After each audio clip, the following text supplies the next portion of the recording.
Sustainability in organisations is more pressing now than ever, and rightly so. Climate change is the biggest challenge of our generation, and despite interventions and innovations, the clock is very much ticking. The path we're following right now is basically sending us towards a climate crisis that will have a huge impact on the personal level, but also this is dangerous for business too. That's Mateo Dugand. My name is Mateo Dugand. I am a technologist at Hewlett Packard Enterprise, focusing on IT efficiency, sustainability, and the circular economy. With the help of Mateo and today's guests, we'll be exploring sustainability in tech and asking, what is the circular economy and can it really ever be a closed loop? Is asset upcycling secure from a data standpoint? Can we be sustainable and profitable at the same time? And carbon credits? What's the point? All this and much more. I'm Michael Bird, and this is Technology Untangled. These days, climate science is always front page news, and organisations seem to be paying attention. But environmental bodies have been calling for regulation and action for decades. It's time, as always, for a little history. The Western Industrial Revolution in the 18th and 19th centuries changed the world through mechanisation, steam and water power, and gas lighting. New and streamlined production also delivered important social benefits, from improved transportation and sanitation to extended life expectancy. Business boomed and the quality of life skyrocketed, but all this came with a price. Corporate environmentalism started to emerge in the 60s, which initially meant acting on mandated regulations. And the 1972 oil crisis and the 1979 energy crisis shone a spotlight on our dependence on non-renewable energy sources. The next decades are a complex web of government attempts at regulation and organisations designing their own environmental strategies. The problem, it just wasn't enough. There are thousands of scientists out there that are all saying the same thing, that we are in a climate crisis, that we have an increasing amount of species that are disappearing from the planet, that pollution is killing more and more people every year on a worldwide basis, and that we are basically going towards a path that is just not sustainable for both business and for the society we live in. Okay, history lesson over. These devastating consequences prove we all need to take a serious look at sustainability in our organisations. And we can start by breaking that broad term down into three parts. One of the definitions of sustainability is that you have three dimensions. You have the social dimension, you have the environmental dimension, and you have the economic dimension. The first, social dimension, plays out in corporate sustainability strategies, which redefine who organisations answer to. The concept itself is that a company doesn't live for profit only. It also lives to be a corporate citizen.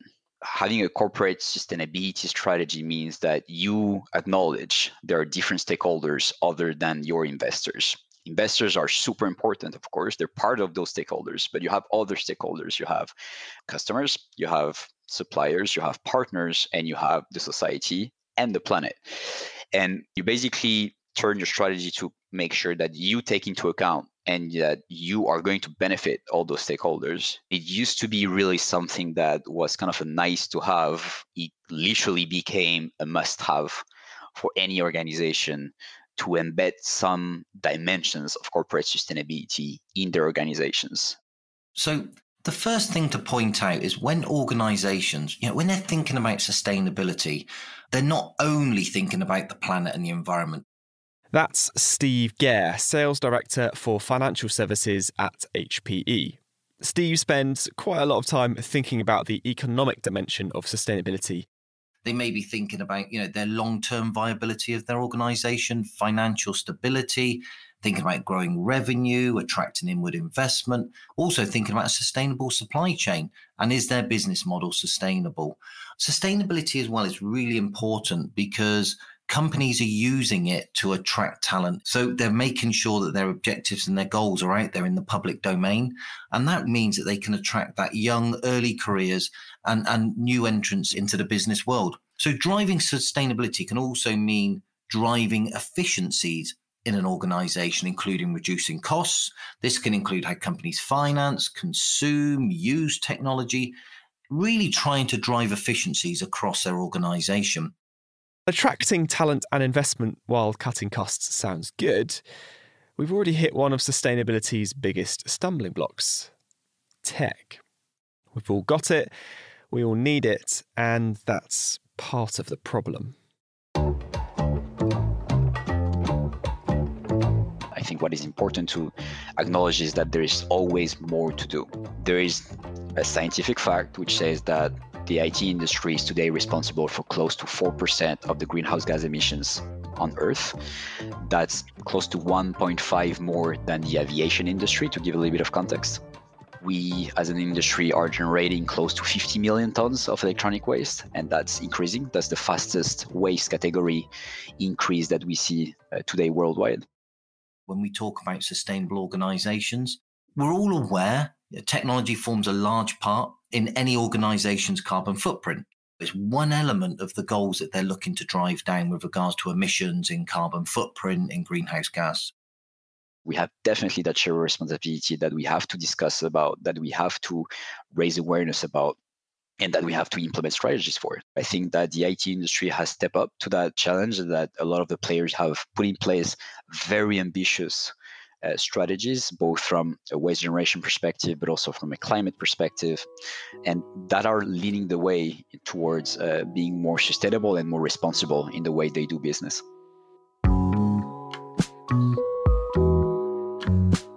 We'll dive into these ambitious strategies later on, but before we do that, let's look at the problematic model that has a catastrophic impact on that third environmental dimension. Well, you have what we call the linear economy, which is how the current economy and the past economy has been working for decades. It's all about extracting things from Earth, manufacturing something out of it, using it, and basically burying it back into the earth and generating all that waste. The result of that is that not only we don't have unlimited resources on Earth, and that will lead us to a sustainable model where we will not be able to extract anything anymore at some point. We'll probably end up having very water-stressed geographies. That will also happen for minerals. That will probably also happen for oil at some point. Not now, but at some point we'll also kind of run up out of those resources. So that linear economy is literally not working from a business perspective in the long term. For most people, that shouldn't come as a surprise. Prominent thinkers have been trying to move away from the linear model since the 70s in lieu of a closed-loop approach. But the economic and business opportunity of such an approach wasn't considered in any detail until an Ellen MacArthur Foundation's report in 2013. Its topic, the circular economy. It's a subsection, I would say, of sustainability, and it really has three main principles. The first one is design out. So that's designing products with the environment in mind, thinking about ethical sourcing, product recyclability, and power usage, efficiencies. The second one is keeping the assets in the circle longer. So it's just doing that. It's making sure that the assets can be repurposed and reutilized to ensure that a second user or a third user can take benefit of that technology. And the third one is regenerate. And this is actually regenerating the natural system. These circular economy principles are vital in the IT industry, which has the dual issue of depleting natural resources and generating waste. The critical point is the reutilizing and repurposing after usage rather than disposing. We must move away from a linear society of take, make, throw. The limited resources and raw materials on the planet, it just can't cope with that old mentality. So, how is the IT industry approaching the new circular mentality? And is it really making a difference? Let's take the 3 pillars one by one. So, first up, design out waste. One of the key innovations that's happened in the last years is what we call the memory-driven computing. You'll have the end of the Moore law, which basically tells you the amount of work in compute per watt consumed is still increasing, but at a slower rate. That means that we cannot rely anymore only on processor improvements in order to make those energy effectiveness increases in terms of performance. We have to look beyond that element and look at inventing new architectures so that we can bring new efficiencies to the compute world.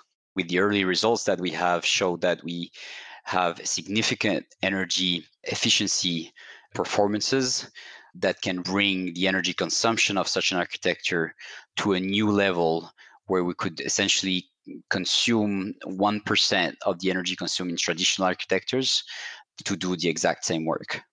When you become more energy efficient and therefore reduce the emissions associated with that energy use, you also reduce your power bill, right? The second part is really the materials innovation part around photonics. By using photons rather than electrical links, this technology will basically use microscopic lasers to shoot hundreds of times more data down an optical fiber. And that will eliminate the use of copper wires, which are a natural resource that we're extracting on a daily basis for the IT industries. It will also save a huge amount of energy to power and cool those systems. So the fibers are very small. They create space efficiencies too, which are very important, so that we also reduce the amount of natural resources we need to manufacture any kind of product. And also the installation will be a lot easier. With new products like these, organisations will be able to reduce energy use, save money, and, most importantly, have microscopic lasers. Very much all wins in my book. Across the world, the IT industry is being encouraged by government bodies to innovate sustainably. And in the UK, that incentivisation comes from DEFRA. My name is Mattie Yeta, and I am the head of sustainable IT for DEFRA Group. DEFRA is the government department that is responsible for environmental protection, food production and standards, agriculture and fisheries, and rural communities. Mattie works closely with the UK IT industry to drive forward a sustainability agenda in line with the UN's global goals. If we are going to achieve a state of net zero by 2050, we have to transition the economy to cleaner energy and affordable energy. And I think there is this assumption that sustainability is expensive and therefore moving to greener and renewable energy is more expensive. And that's not the case. The more that we accelerate innovation, the more that we accelerate and work together as an industry in IT and produce these technologies that are driving us towards a cleaner economy, it will become less expensive. But also, I recognize that government have a role to play in that, in providing incentives and so forth. We'll hear more from Mattie later. New tech is being designed with the environment in mind, and the innovation cycle seems to be getting shorter. But this out with the old and in with the new turnover does pose a significant problem. I think if you look at individuals at this moment in time, it does feel like we just acquire technology in our own lives and we use it. And if you ask someone what they do with the technology at the end of life, I bet actually there's no answer. How often do we have mobile phones in the drawer? How often do we have radios or, old technology or music players that we just don't use anymore? And what happens in the end? Who knows? Unfortunately, plenty of individuals and organisations simply have no idea what happens to their tech when they're done with it. So here is the perfect segue into Pillar 2 of the circular economy, keeping assets in the cycle. When you think of it from a customer's perspective, in many cases, there's a heavy investment in IT technology. they've introduced new applications or new environmental changes to their business, so they no longer need those assets. That's Ray McGann. Ray McGann, EMEA asset manager.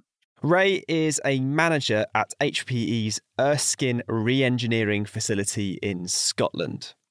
But from a regulatory perspective, from a compliance perspective, from an environment perspective, they do need to ensure that they have a robust displacement program. When you look at it from their point of view in two fashions, one is that they are able to stand over their environmentally sound practices for displacement. And secondly, they're able to benefit from that economic return. At the facility in Erskine, IT assets are recovered from end-of-lease programs, short-term rentals and asset upcycling customers in order to move through the cycle.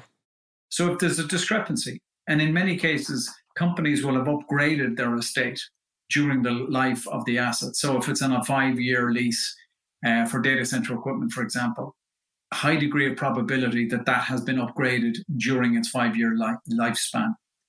And what we were able to do with that reporting is confirm back to customers, you've sent us more than we actually gave you initially. So here we can either send it back to you or we can monetize it on your behalf and repatriate the funding back to you. So just send your assets off to Ray and he will repurpose them and give them a new home. That sounds great for consumer goods like tablets, but organisations are understandably hesitant about their assets being repurposed. Is my technology secure? Is my data secure when it actually has gone to a second user? There's a financial services organisation out there that we're dealing with today, and they used to destroy all their hard drives due to security reasons, literally crushed the drives. We've worked with them to find alternative ways to ensure the data is securely removed, and we're repurposing and reutilizing those drives with second users. That was a massive decision. The centre in Erskine's data sanitation process means that not even employees know who assets belong to. The system is geared to recognise this is now from a military application or from a government application or from a financial services application, specifically what was contractually agreed between us and that customer. And then the system will perform the relevant data sanitization strategies. If it has that additional data wipe, degaussing or shredding to be done, then that will follow subsequently. Once the assets are data sanitised, they can be remarketed via wholesalers or direct retail by HPE, or even repatriated back to the original customers. So what about the stuff that's just no good anymore? That's actually quite a critical piece of this. We don't allow assets to seep out into the marketplace, because if we don't find that they are viable, and there can be many reasons for that. It could be that the device is just too old, or it's a faulty device and therefore unlikely to ever have a viable second life or third life. If we detect that the asset isn't suitable, we make sure it stays in the distribution process that brings those assets straight back to our HPE recyclers. And they then are goaled with recovering as much of the raw materials and the precious metals. The differences between buying new technology off the shelf and actually reutilizing technology and keeping the technology in the circle longer, the impact on the carbon footprint is massive. Organisations have got plenty on their plates regarding sustainability, and asset recycling might not be top on the agenda. So why should they care? Interestingly, we had a conference with business leaders in Dublin a few months ago, where we talked about this exact point. And one of the CTOs was, talking about his experience and his focus, and he described it as inside his four walls. He was developing, much more environmentally friendly power outputs. He was re-engineering his data center equipment to ensure that, it was as ecologically friendly as he could make it. And, he really put a lot of effort and pride into creating as efficient a data center as possible. However, I asked him, okay, so once it leaves your four walls, what's your concern then? And he said, that's a problem. Because up until these discussions, he didn't really think about it. The point we're making to customers, partners, end user data center managers and CTOs is, yeah, look, that's not good enough just to worry about your own piece of the equation, because that's what drives bad behavior. You do need to think beyond your four walls. You do need to think down the supply chain. And can you really assert that when you look at who you've used in the past to displace your equipment or dispose of your equipment, can you be sure what standards they meet? Do you understand where they're reselling their assets? Do you know what compliance they have? Do you know what they've done with the data? Have they certified it? Can you stand over those certifications? And by the way, would you put that into your annual report? I talk about natural capital and I talk about accounting for your activities. I know many organizations are great and they're producing corporate social responsibility reports that are published on many of organizations' websites. But also we need to think about natural capital. We need to think about net gains.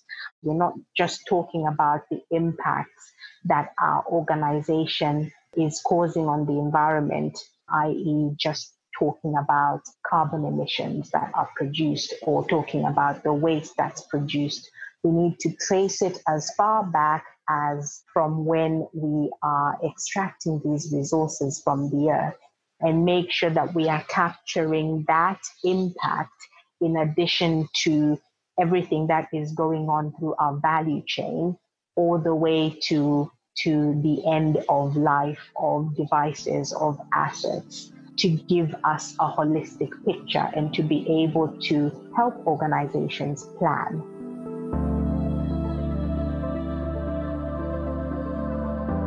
The holistic, big picture life cycle approach that Mattie's describing reinforces the importance of monitoring all stages of the cycle. The final circular economy pillar looks at replenishing natural resources. Many organisations include compensatory actions on their strategy, like planting trees or buying carbon credits. But is that really enough? I think there's a discussion there about is it therefore right that organization can cut down trees in one part of the world and plant new trees? I think it's not, and I don't think we should be looking at sustainability in that way. We should be looking to substitute the use of trees or the use of precious materials that are running out in the world. And this is where we're looking for technologies to be able to provide those substitutes. If all of this has you wondering what concrete action you can take to make IT in your organisation more sustainable, Mateo suggests looking a little closer to home. In the data center space, the biggest environmental impact is associated with the usage phase, right? So the power, the cooling, and the natural resources that are associated with the use of a data center, that's at a level of 80%, by the way. The embodied carbon associated with the manufacturing of that asset is only 20% of the total environmental footprint. So 80% is the rest. That's the usage phase. So if you consider that, then you kind of think like, well, where really organizations should have a look at in terms of requirements on sustainability should be probably, first of all, energy efficiency. And how is the technology enabling them to manage efficiently their resources? You could buy a washing machine that is AAA rating in terms of environment, right? And put it into your apartment and put one sock into your washing machine. How environmental friendly is that? Not at all. It's just the fact that you're basically not filling it properly is a waste of power, a waste of water, and therefore kind of an environmental crime, basically. The same thing happens with IT. You can get the best gear out there with very energy efficient, which is still very important, right? You still need that AAA, very environmental friendly washing machine in the first place. Just like you still need very energy efficient technology excellence in terms of infrastructure. But what happens next is also as important as that. And that means how can you make sure that you're basically not underutilizing your infrastructure? How are you making sure that you're not over provisioning your infrastructure? One way to avoid over-provisioning infrastructure is employing infrastructure as a service. And you can hear more about that in our previous episode. If your organisation can't or doesn't want to change the way it consumes IT, then Steve suggests reviewing your asset refresh cycles.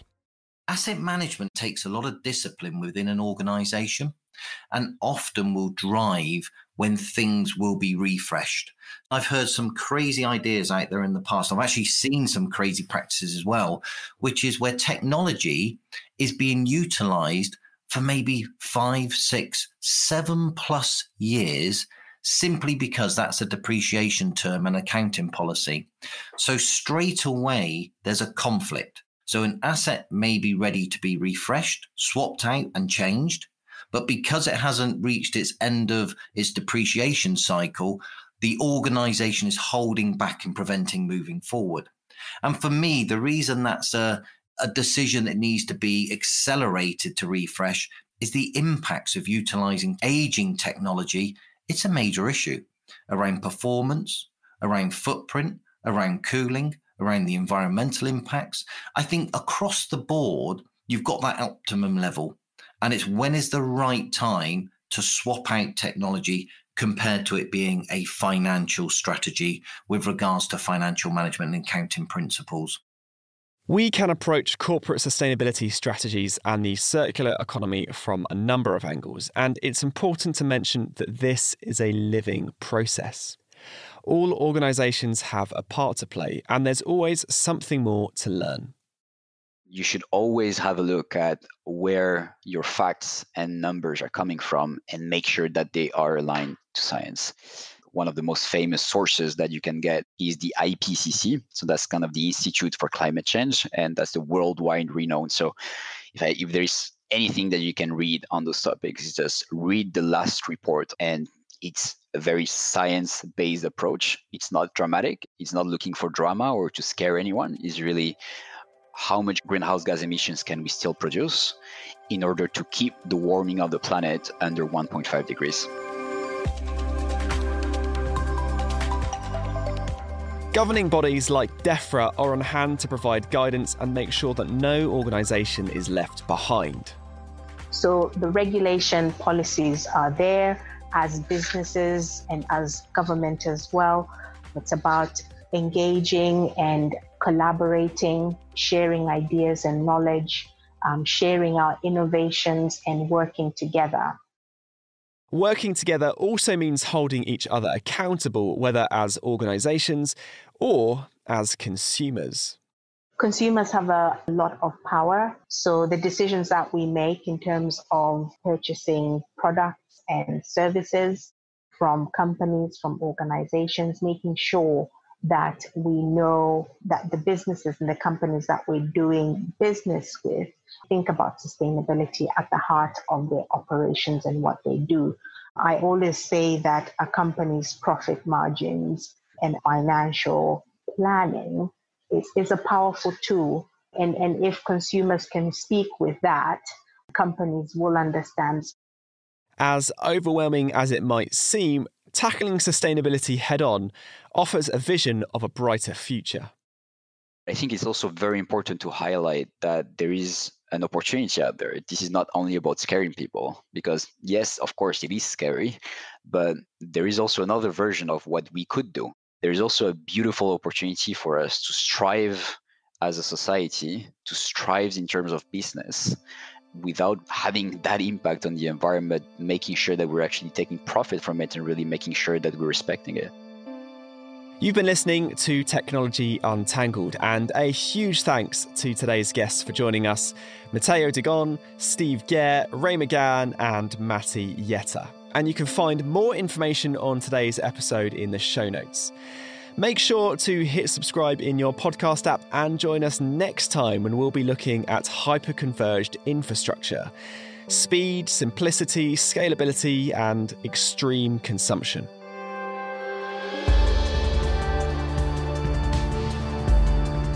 Today's show was written and researched by Isabel Pollard and was hosted by me, Michael Bird. with sound design and editing by Alex Bennett, and production support from Harry Morton and Thomas Berry. Technology Untangled is a Lower Street production for Hewlett Packard Enterprise in the UK and Ireland. Thanks for tuning in, and we'll see you next time.